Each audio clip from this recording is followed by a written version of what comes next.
Thank you so much for having me today, and congratulations to all of you students. This is a beautiful sight to see you all.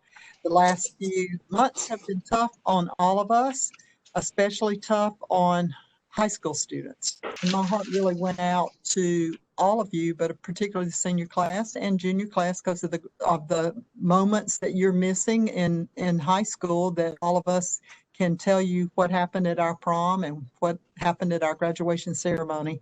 But I'll say that the lemonade that can come out of these lemons that we're going through is that when you do go through hard times, and I've had some hard times in my life, if you do it with a right attitude, you can become a better, stronger person. Perseverance through tough times, trying to find other solutions through tough times, all of that will polish you into an even greater human being. It polishes your heart, your soul, your character. So I already had great respect for your generation, but I believe because of what we're going through right now, that you will be one of those generations that we talk about for years to come because of the things that you have gone through and that you are making through. We have learned a tremendous amount over the last few weeks. I am concerned because, as you know, the ability to have good distance learning varies from one county to the other. And I know you all are from all across the state and you're all smart. And it doesn't matter, smartness and brightness and intelligence is all across the state. We've got bright students in every school, every corner of South Carolina. But we also know that the support that we can give those students varies. So I'm concerned about that. And I want all of our students to have every opportunity that they can have to become what they need to be, to serve, to learn, to experience different ideas, different opportunities. And when we closed school down, that changed. So I have really been concerned. I've spent hours and hours every day working on this, and we're to a place now we'll be having a press conference this afternoon to talk about how we might reopen school. And looking on it, as hard as that was, that was the easy part. The part right now that's scaring me to death is that people aren't doing what they should be doing, social distancing, wearing masks, and I can't control that. Only you can control that. You and your parents and your grandparents, you have to take care of your own responsibility to make sure that we're going to get this virus under control and we can get back to somewhat of a normal life. So that's my big concern right now because I know people need to be in school. I know children need to be in school. Teachers want to be in school.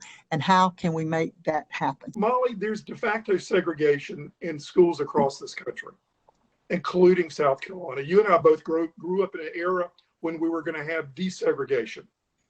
It just hasn't happened. What is your message to minority students who are a part of this public education system that you've inherited that has flaws in it, including de facto segregation? Yeah. Well, first of all, to all of my African American friends, my friends in the Black community, first thing I say now is I care. I am so sorry. I was appalled at what has happened recently with the murder of George Floyd and the other cases that have been going on for a long time. It's time we all speak up and stand together, no matter the color of our skin, ethnicity, that we all stand together to make sure everyone is protected in the United States of America and protected fairly and have fair opportunities. I have seen the disparity that falls in South Carolina, particularly in our rural areas, Black communities, predominantly Black communities like Denmark, South Carolina, Branchville, Allendale, those areas of the state. And so I really ran for office because I wanted to be a voice to bring better opportunities to Black students in those areas, but also to white students and Hispanic students who are now there as well, that we could do better. So I have really done and taken advantage of the authority that I have to go into school districts where it does not appear, and I can prove that the leadership in those districts, and generally it falls down to school boards, that they're not doing what they could do to bring opportunities to children in those districts. So I have used my authority to take over management of those districts. Allendale, Williamsburg County, Timmonsville, and then there are a number of other schools around the state where we are in those schools with transformation coaches, trying to manage and improve the quality of instruction and quality and quantity of opportunities for all the students there.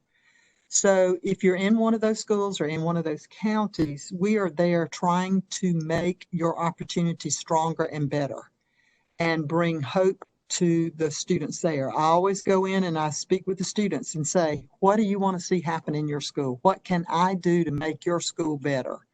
And I've gotten some great suggestions, and we have succeeded in making those changes.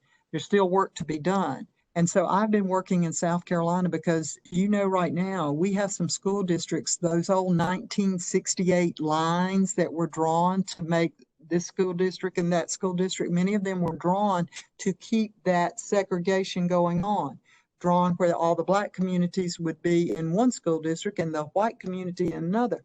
We've been working on that, and I've told school board members across the state, the time for that is over. We need to stop that. And so we currently have some consolidation going on in South Carolina that, quite honestly, I never thought I'd live to see. Clarendon School District 1, Somerton area, consolidating with the Turbyville area, Hampton, Estill, and Hampton coming together to make one school district, Bamberg and Denmark coming together to make Bamberg County. So there is change happening. There is change happening, and I need to, and I know you guys support it. Often it's the older folks who are against it. So you guys need to speak out and say, we want this to happen. We're not afraid of each other. We want to go to school together, and we want to get to know each other because we know we can have a better school when we're all united. The only folks who speak out against it are some of the older folks my age and older, okay? And they're loud. But I'm not afraid of them because it needs to be done for you and for your future and for your little brothers and sisters. So if you want a project and you want a cause, start speaking out if you're in one of those counties where school districts, still have multiple school districts within a county, and try to get them to come together. I was wondering if private schools and public schools, what about the restrictions that private schools and public schools are going to face? Are they going to be different? Because tuition right now, for a lot of people, nobody's turning in their contracts because they're worried about a second wave of coronavirus, and nobody wants to pay all this tuition if they're going to have to go and homeschool pretty much, basically. As far as being state superintendent of education, I really do not have authority. There's the South Carolina Independent School Association, the Christian School Association, the Catholic Diocese. So as far as me saying, here's how you're going to do it, here's how you got to do it, I do not have that authority. It's left up to your board at your own school. But you're right. The folks in the private school associations are saying they're very concerned about whether or not their schools are going to be able to make it. There are a number of people who have lost jobs, can't afford the tuition, or either just the uncertainty of what school is going to look like.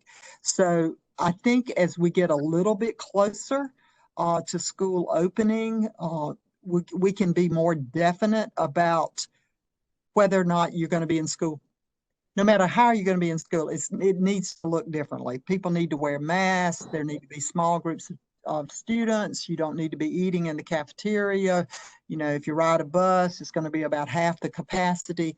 So all those things are going to happen. But we are working with DHEC to say that would be at low spread. If there's a low spread in your community, those are the kinds of things you're going to have to do at school. If you got a medium spread, you're probably only going to be going to school a day or two a week and to get some instruction, and the rest of the time you'll be at home virtually. And then if there's high spread, you're going to be doing it virtually. Schools will be closed. So all of that remains to be seen. again, you may have seen in the newspaper last week where I said, if you all want to go back to school, everybody's got to do a better job right now of wearing masks and social distancing. This is really scary. And unfortunately, I just heard this morning, the rates of exposure for young people is growing at a much faster rate than it is for old people like me, because I'm wearing a mask everywhere I go. But young people aren't doing that. And that's why it's spreading so quickly now in your age group. And if it's at a high spread, we're not going to be going back to school. So y'all need to take a bigger responsibility and be telling folks, look, this is nothing political. This is nothing sissy. Doesn't show you're weak. In fact, it shows you're pretty smart and you've got courage to put a mask on your face. I didn't like it when I first started doing it either. But if you want to go back to school, we got to start pushing that message. And the best way to push it is to role model and do it yourself.